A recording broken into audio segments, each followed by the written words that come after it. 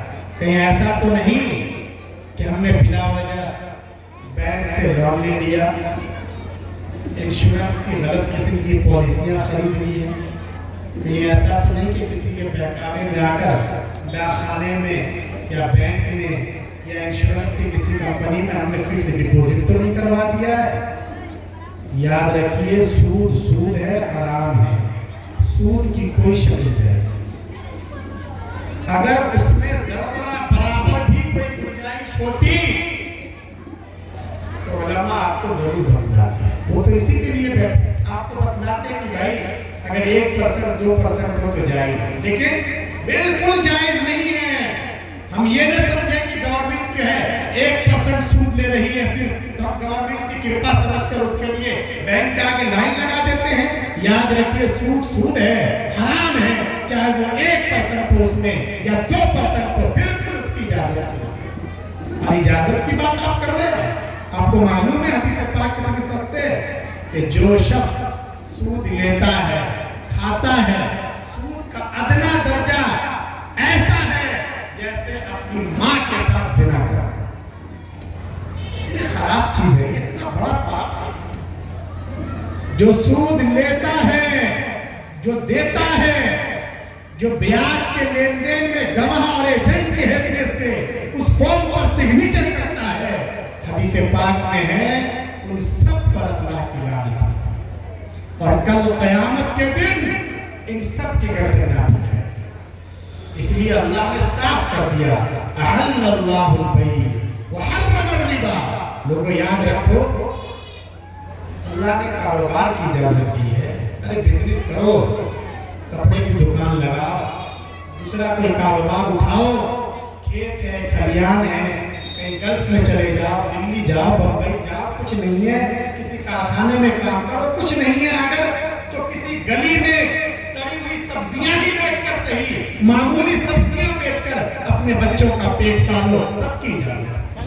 وحرم الربا، لیکن یاد رکھو اللہ نے سود کو بالکل بین کر دیا ہے، اس کی بالکل اجازت ہے۔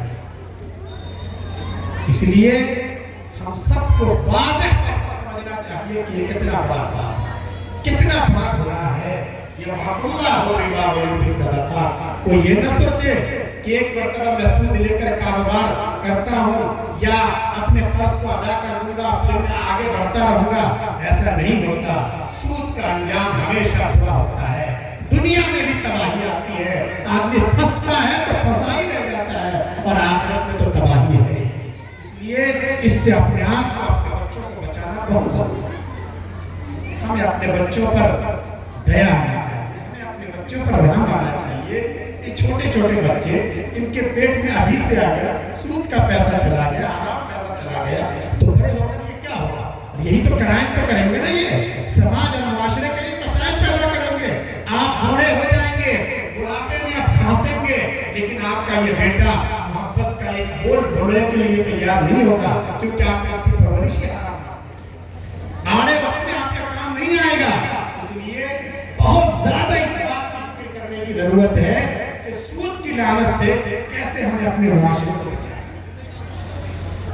میں ظاہر ہے کہ یوپی سے آتا ہوں اس وقت، وہاں ہم نے بہت سے دیہاتوں کے بارے میں یہ سنا کہ یہ جو کمپنیوں کے ایجنٹ ہیں وہ گاؤں گاؤں جاتے ہیں اور صرف مہیلاؤں کے نام پر، عورتوں کے نام پر وہ سودی قرضے دیتی ہیں یہ کمپنیاں، اور ہماری ماں اور بہنوں کو بھی پتہ نہیں کیا ہو گیا ہے، وہ اس طرح کے سودی قرض لینے پر تیار ہو جاتی ہیں۔ ایسا لگتا ہے کہ ان کے شوہروں کے اور ان کے گارجین کے آگے میں پردہ پڑ گیا ہے، اور اس طرح یہ حرام مال، اللہ کے غضب کو دعوت دینے والا یہ مال ہمارے بیٹوں تک پہنچ رہا ہے۔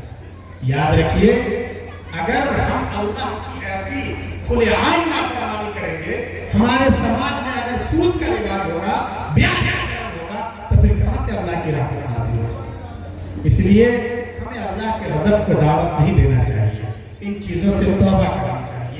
اور اللہ کی طرف متوجہ ہونا چاہیے.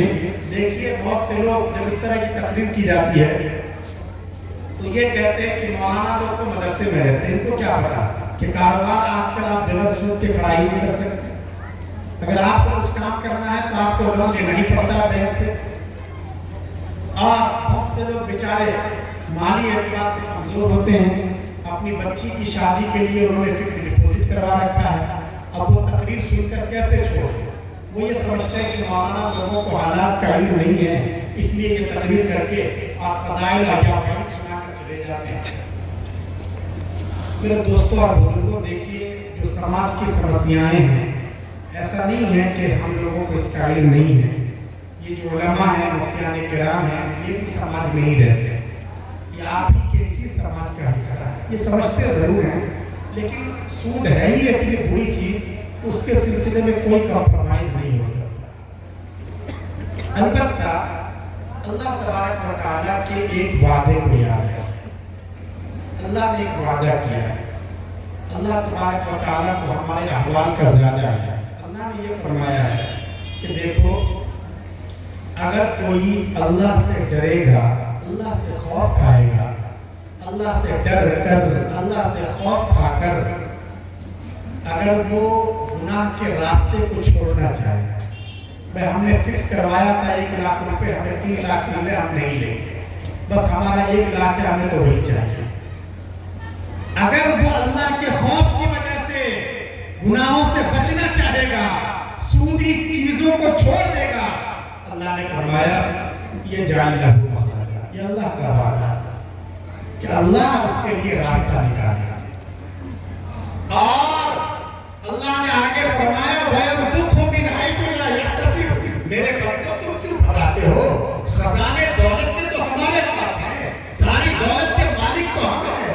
ہم تم کو ایسی جگہ سے دولت دیں گے جہاں تمہارا دماغ بھی نہیں گیا ہوگا، لیکن کم از کم ایک مرتبہ ہمارے وعدے پر یقین کر کے تو دیکھو. اس لیے خدا کے واسطے اللہ کے خوف کی وجہ سے توبہ کر لیجئے. دیکھیے اللہ کیسے راہ کھولتے ہیں.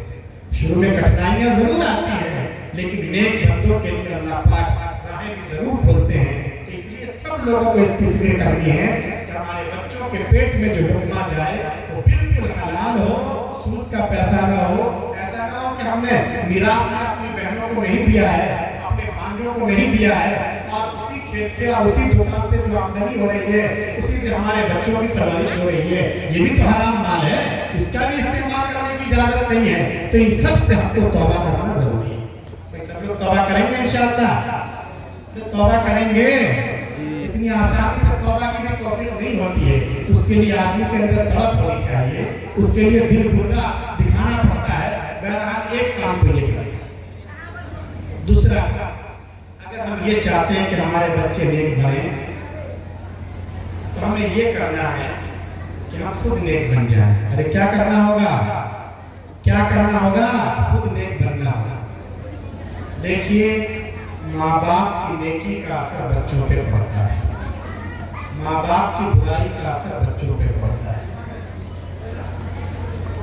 ہم یہ نہ سوچیں، کوئی باپ کیا سوچتے ہیں کہ ٹھیک ہے ہم گناہ کرتے ہیں. کیا گناہ کرتے ہیں؟ رات کو موبائل پر فلمیں دیکھتے ہیں، ادھر ادھر کی ننگی تصویریں دیکھتے ہیں، ایسے ایپ استعمال کرتے ہیں جو جوا اور سٹے بازی کے کام آتا ہے. لیکن ہم اس وقت کرتے ہیں جب ہمارے لاڈلے سو جاتے ہیں. گھر والے سب سوتے رہتے ہیں، کسی کو آتا پتہ نہیں ہوتا. اس لیے ہمارے بچوں پہ اس کا کوئی اثر نہیں ہوتا. بہت سے لوگ یہ سمجھتے ہیں کہ ٹھیک ہے ہم پاپ کرتے ہیں، ہم نشہ کرتے ہیں، ہم جو ہے پینے کھانے کا ہمارا معمول ہے اس طرح غلط انداز سے، لیکن یہاں نہیں کرتے. ہم کبھی کسی دوسرے شہر جاتے ہیں، کبھی کلکتہ چلے جاتے ہیں، کبھی بمبئی یا دہلی جانا ہوتا ہے تب ہم پیتے ہیں. اس لیے ہمارے بچوں پہ اس کا اثر نہیں ہوگا. ہم جوا اور سٹے بازی کے راستے پر ضرور ہیں، لاٹری کا ٹکٹ خریدتے ہیں، لیکن یہاں ہم نہیں خریدتے کبھی بھی. جب دبئی میں ہوتے ہیں تبھی خریدتے ہیں. تو اس لیے ہمارے بچوں پہ اس کا اثر نہیں پڑے. نہیں میرے دوستو، یہ ہماری بھول ہے. باپ کوئی بھی پاپ کرے، چاہے وہ رات کے اندھیرے میں کرے یا دن کے اجالے میں کرے، یہاں کرے یا وہاں کرے، اس کا اثر اس کے لاڈلے پر ضرور پڑتا ہے.